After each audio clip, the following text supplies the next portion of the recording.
Hello there and a very warm welcome to another edition of Channels Beam. I am Victor Matthias. Now, to celebrate the World Anti-Corruption Day, the Nigeria Bureau of Statistics, in conjunction with the United Nations Office on Drugs and Crime, as well as other international partners, launched the second survey on corruption in Nigeria, where it noted that there was a decrease in the act since the last survey was conducted in the year 2016. Now, the NBS, which described the 2019 report as homegrown, said data was collected from a total of 33,067 persons in the 36 states and the Federal Capital Territory through interviews, where it also gave a state-by-state record of corruption prevalence of the states. On the program today, we will take a look at the document, the trends and patterns of how corrupt practices occur in Nigeria. But before we do that, let's take a look at the trending social media topics in the past week.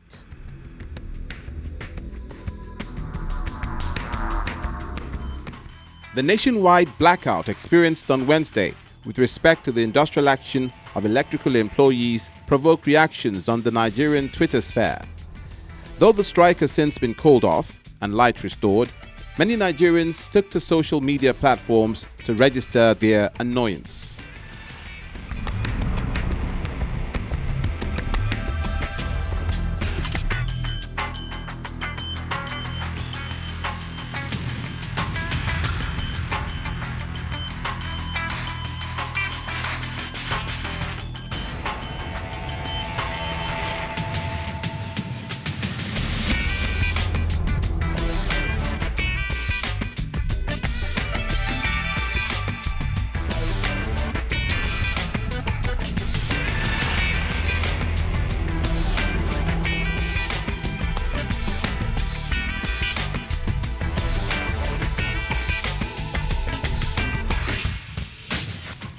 Renowned for being one of the most innovative events of its kind, this all-night concert hosted by Pastor Paul Adefarasi got Nigerians lost in worship, with exceptional gospel music led by some of the most celebrated local and international recording artists, prompting them to share their joy on social media.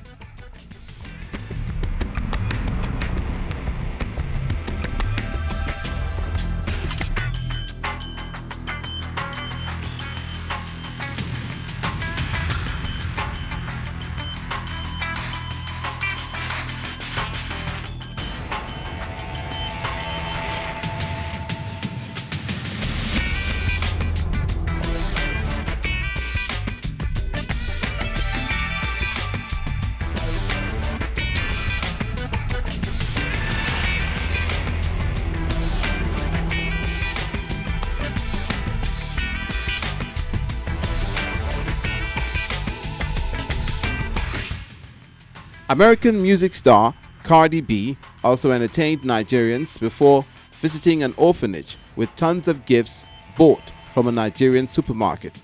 She posted pictures of her visit to the orphanage, wishing them love and care.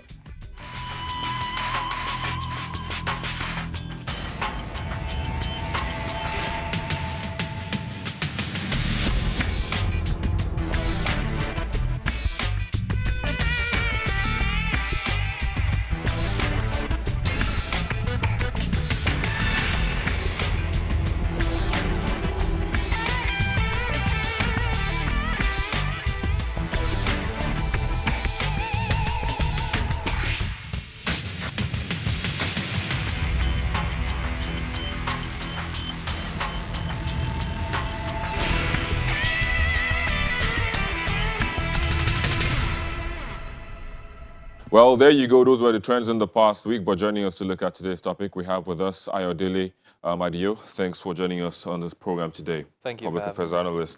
And also we have Boladale Adekoya, Public Affairs Analyst as well. Thanks for joining us on the program today. It's a pleasure to be here. Of course. We also have joining us via Skype from Prague in Czech Republic, Godi Wogu. Thanks for joining us as well on the program today. It's a pleasure to be here. Great, fantastic. It's a pleasure to have you again. But let me just come back to you, Adele. Kicks out this conversation for us. I mean, corruption in Nigeria. There's been a fight, against corruption, and now there's a survey as to the results that this fight has yielded. What's your take on that? First of all, there's no doubt that corruption has been quite endemic in Nigeria, and it's not just endemic, but it's in many cases systemic, and it's woven itself around the fabric of our entire society, wherein it's resulted into huge losses of revenue, in many cases loss of life and properties of Nigerians. So it's a huge menace, or a hydra-headed monster, if you'd like, and dealing with it has been the priority for many well-meaning Nigerians. Luckily, 2015, we had a president who came into office wanting to deal with corruption and tackle it frontally.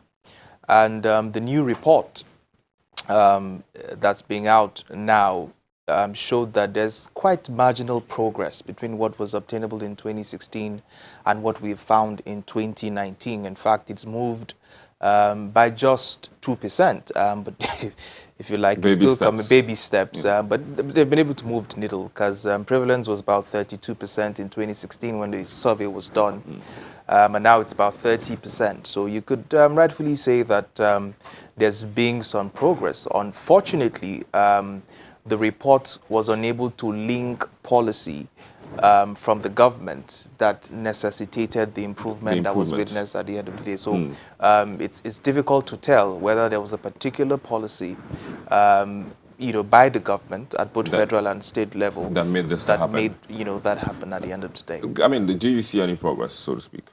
Well, for me, I read the report is citing, and I think part of the statement in the report was that while during the survey, there are limited numbers of people that is surveyed this period than the one they previously did in 2016.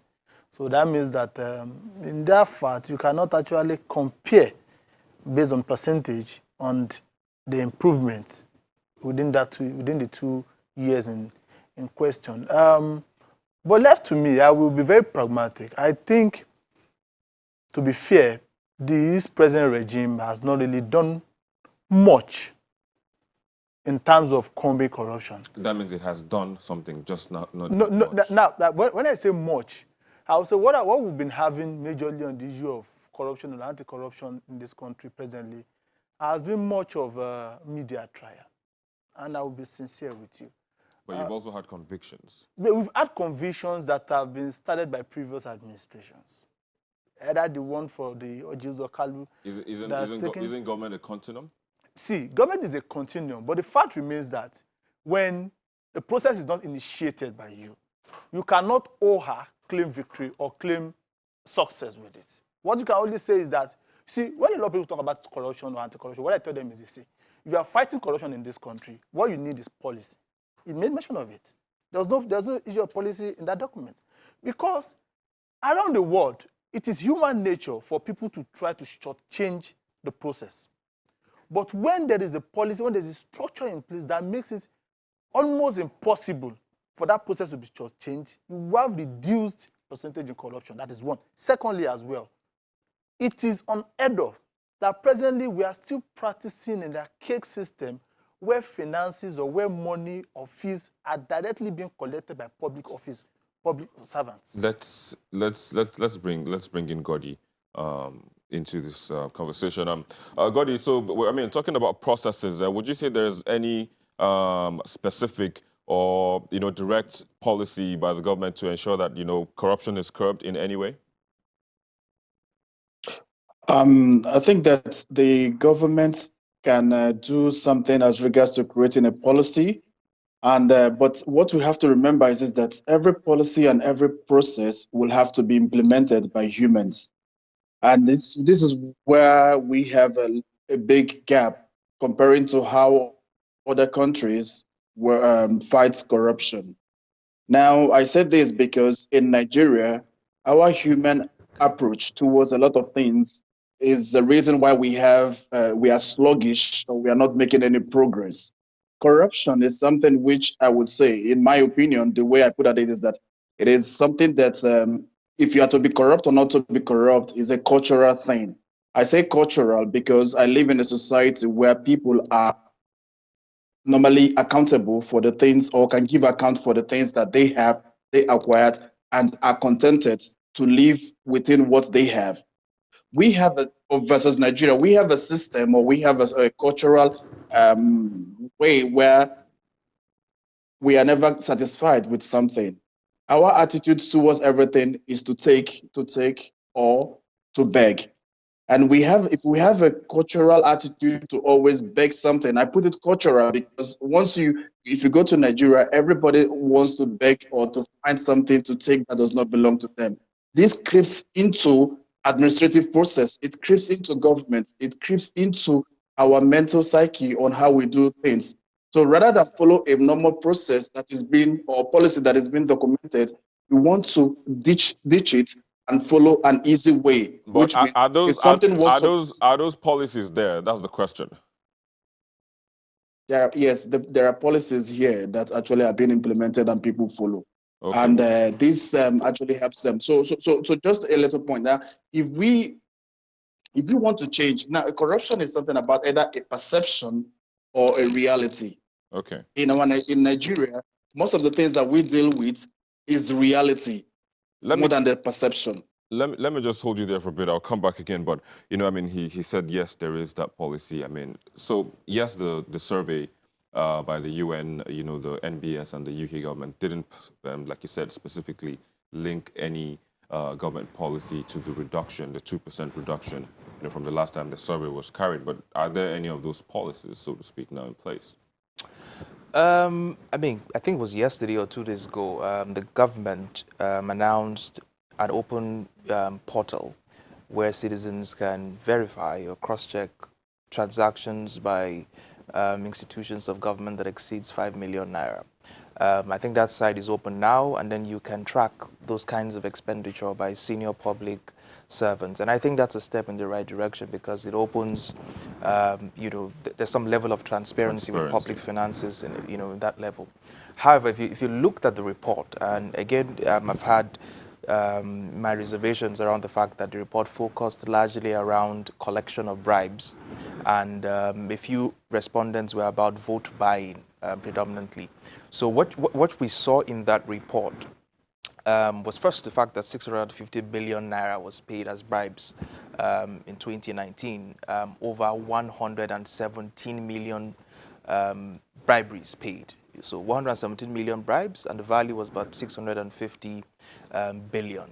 Now, these bribes were paid predominantly, one, to speed up transactions when in interaction with government officials, and two, to get jobs, you know, for friends, families, or relations into public offices. So the question you want to ask yourself is, how do we create a system where an individual does not need to pay a bribe to get a driver's license?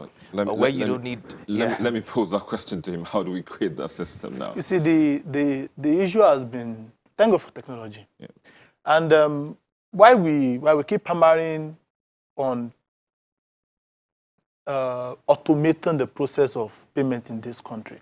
Yeah, I mean, I even forgot to mention the IPs, the TSA. Aren't all of these steps? You see, the TSA is a collection point. It's a CBN designated unity collection point, unified. The process of the collection itself is a bit faulty, it's a bit shady. It has been in place since almost 5 years now, and individuals still need to pay to some point cash for you to get a international passport in this country. What happens to the TSA? What happens to the collection? So that means that, you see, until the entire process of payment is automated and physical interaction with cash is reduced drastically, there will still be the issue of corruption coming up. If you look at Transparency International, when they want to index the corruption, they want to do the corruption index, they look at ease of doing business, because the process of you obtaining a contract, paying statutory fees and duties without necessarily having to bribe officials to get the license, that itself is a benchmark to measure corruption. Just hold there. We'll take a quick break, and of course I'll come back and then you get to that part. But we'll take a quick break, and we'll be back in a moment to continue. Please stay with us. Thank you for staying with us. We still have with us our panelists in the studio as well as via Skype, talking about the corruption report survey that was published by the UN as well as the Nigeria Bureau of Statistics, as well as the UK government. It was a report that was done in conjunction by these three entities. But so you were talking about Transparency International, going through, looking at all those things before they come out with their report. Yeah, truly. I mean, all of that needs to put in place, and then the issue of reducing monetary. But how do we do that? Because we're talking about. Let me bring you back. We're talking about a cashless society, so to speak. I think that's one of the things that will help this. But the issues around cashless society again is, I mean, the 15-hour stamp duty. How do we move past these things? Because they're actually, in a way, hindering. I think, to be fair, in many of these public institutions, they have actually de-emphasized the use of cash. So you don't. There's a government account to pay to the Federal Road Safety Service when you are to pay a fine. Yeah. There's an account to pay for your driver's license. Yeah. There's an account to pay for your international passport.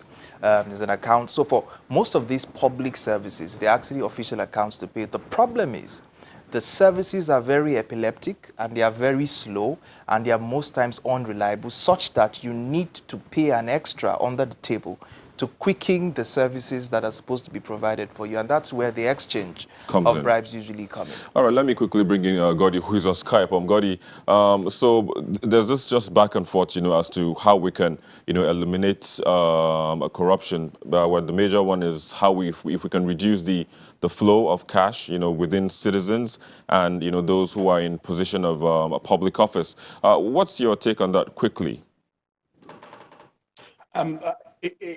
Time will not permit me to really elaborate on this thing. And I use the word, when I say cultural, I know why I use the word cultural, because we have a system, we have a lifestyle or a cultural way of doing things in our side. No matter the amount of technology we deploy to solve an issue, we would never be able to get rid of the human factor that affects how we solve an issue. So pretty much, you're trying to say we need to reorientate, our mindsets and all of that for us to get it right.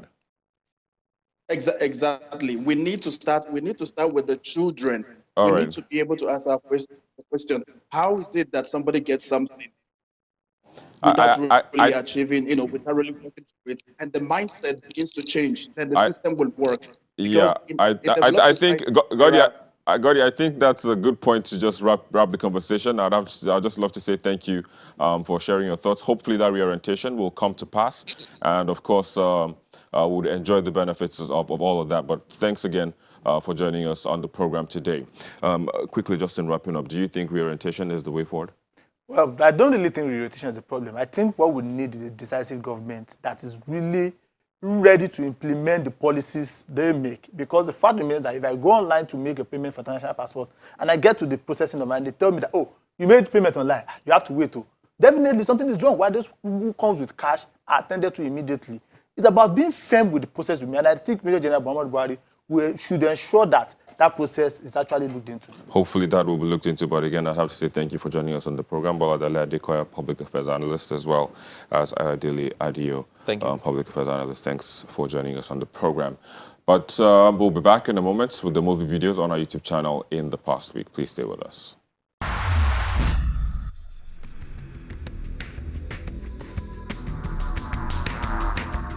What transpired was that when the proceedings was going, we got credible information that there was an attempt to rearrest Mr. Sowore and Mr. Bakare.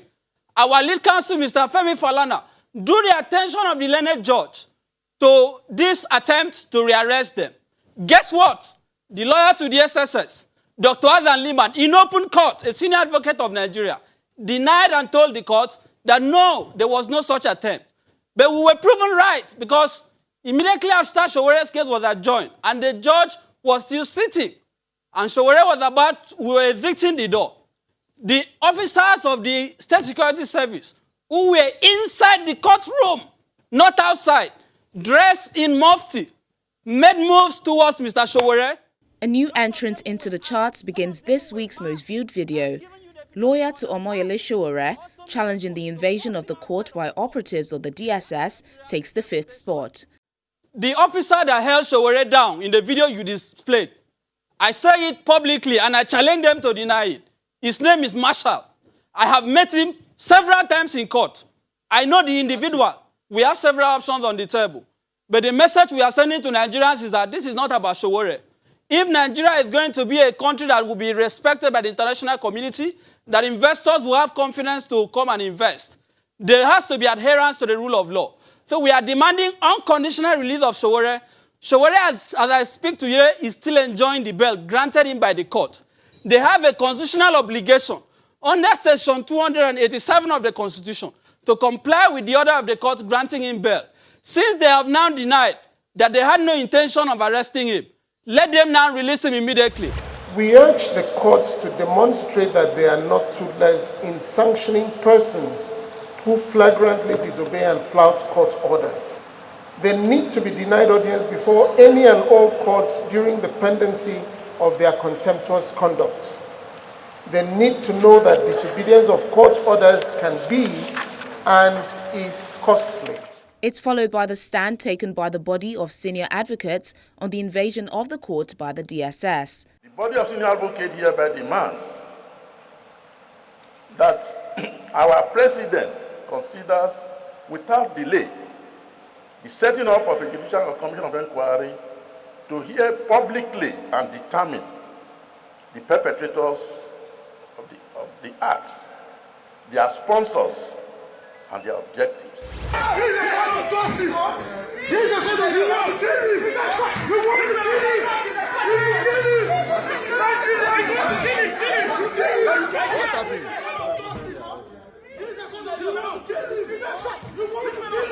The struggle between the DSS and convener of the Revolution Now protest in court before his eventual rearrest takes the third spot.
In second is Electricity Workers Union picketing the Ministry of Power over non-payment of severance packages of former members of staff.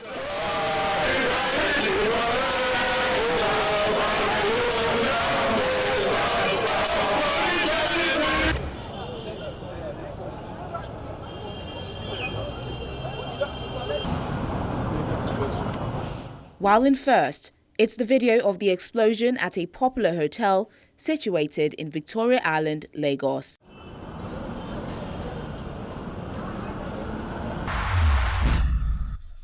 And there you go. Those were the most viewed videos on our YouTube channel in the past week. However, in the latest 2019 report, after a 3-year gap, police officers still top the charts with 33%, though it's a drop from the 46% in 2016. Next to them are land registry officers with 26% and revenue officers with 25%. The least corrupt officials, according to the survey in 2019, are health workers with 5%. Now, the report indicated a slight reduction in corruption cases, particularly bribery nationwide, from 32.3% in 2016 to 30.2% in 2019. And that's where we wrap it up on the program today. Thank you for watching, and do remember, it doesn't end here. So let's keep the conversation going via the hashtags corruption in Nigeria and Channels Beam, as well as the social media addresses showing on your screen. Thank you for watching once again. I'm Victor Matthias. Bye for now.